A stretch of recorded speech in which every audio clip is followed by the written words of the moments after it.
Apa kabar teman-teman semua? Semoga dalam keadaan sehat. Mengenai dari laga kemarin malam memang sangat luar biasa ya. Dimana untuk laga malam hari ini saya membahas sekitar ada 7 laga. Mulai dari Liga Prancis ya. Di laga ini mempertemukan tuan rumah Rennes menghadapi Olympique Lyon. Terlihat di laga ini Rennes dengan formasi 3-5-2. Sedangkan Olympique Lyon dengan formasi 4-2-3-1. Terlihat di laga ini ada satu pemain yang akan absen untuk Rennes. Sedangkan Lyon di laga ini ada 2 pemain ya. Klasemen sementara, oke, ini dia.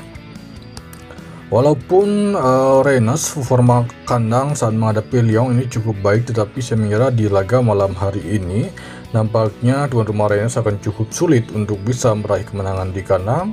Laga bisa berpotensi berakhir di skor imbang ataupun kemenangan tim tamu Lyon di kandang Rennes. Kemudian saya pergi ke La Liga Spanyol. Di laga ini mempertemukan tuan rumah Osasuna menghadapi Rayo Vallecano.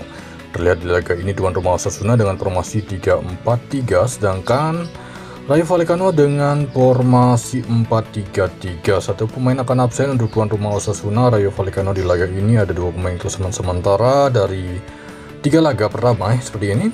Jadi untuk laga ini kemungkinan besar walaupun bermain kandang Osasuna akan cukup sulit untuk bisa meraih kemenangan. Laga sangat berpotensi berada di tim tamu Rayo Vallecano.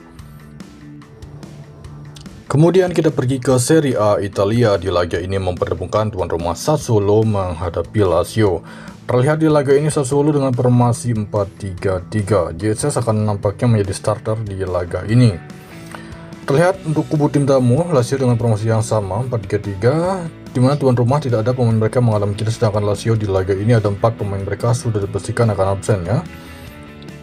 Jadi pembukaan dari Serie A Italia 2 laga pertama Sassuolo masih 0 poin. Mau tidak mau di laga malam hari ini Sassuolo harus bisa meraih kemenangan di kandang, walaupun cukup berat karena memang mereka menghadapi tim tamu sekelas Lazio ya. Masih di Serie A Italia, di laga ini saya membahas pertandingan Pisa menghadapi Udinese. Ini pertemuan kedua tim pertama kali ya. Terlihat dari head to head ini tidak ada ya. Ini pertemuan pertama Pisa dan Udinese. Pisa dengan formasi 3-4-2-1, sedangkan Udinese dengan formasi 3-5-2 ya. Satu pemain akan absen untuk Pisa, sedangkan untuk tim tamu Udinese ada 3 pemain.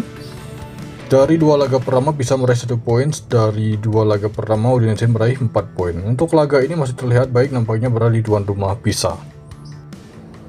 Selanjutnya dari Bundesliga Jerman saya membahas pertandingan Borussia Mönchengladbach menghadapi Werder Bremen.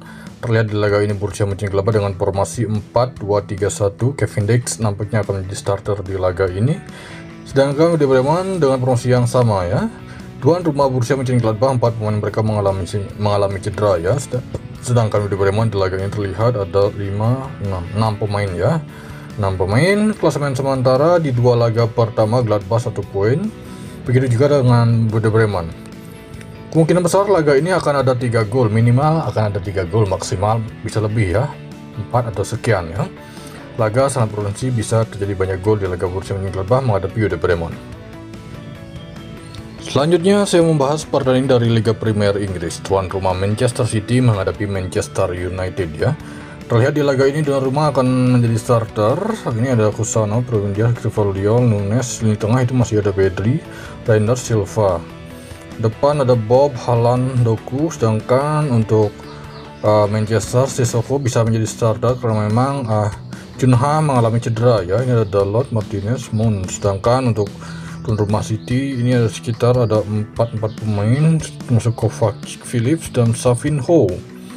Oke, untuk laga ini karena memang Manchester memiliki cukup performa baik saat menghadapi City dari Red, oke. Nampaknya Manchester bisa menahan walaupun tumbang di kandang City kemungkinan hanya selisih 1 gol saja, tetapi saya melihat di laga ini sangat berpotensi bisa berakhir di skor imbang. Kemudian memasuki di laga yang terakhir. Di laga ini terlihat Burnley menghadapi Liverpool ya. Ini laga kandang Burnley. Burnley dengan formasi 4-2-3-1, Liverpool dengan formasi yang sama 4-2-3-1. Nampaknya Etia akan kembali menjadi starter di laga ini. Ataupun bisa jadi ini akan jadi debut Alexander Isak ya. Ada 3 pemain akan absen untuk Burnley, sedangkan Liverpool di laga ini ada 5 pemain ya. Oke, untuk laga ini karena memang ini laga tandang, nampaknya Liverpool akan cukup sulit bisa meraih kemenangan. Kemungkinan kedua tim akan mampu mencetak gol, skor rata-rata bisa jadi akan ada 3 gol, bahkan bisa lebih untuk laga Liverpool menghadapi Burnley.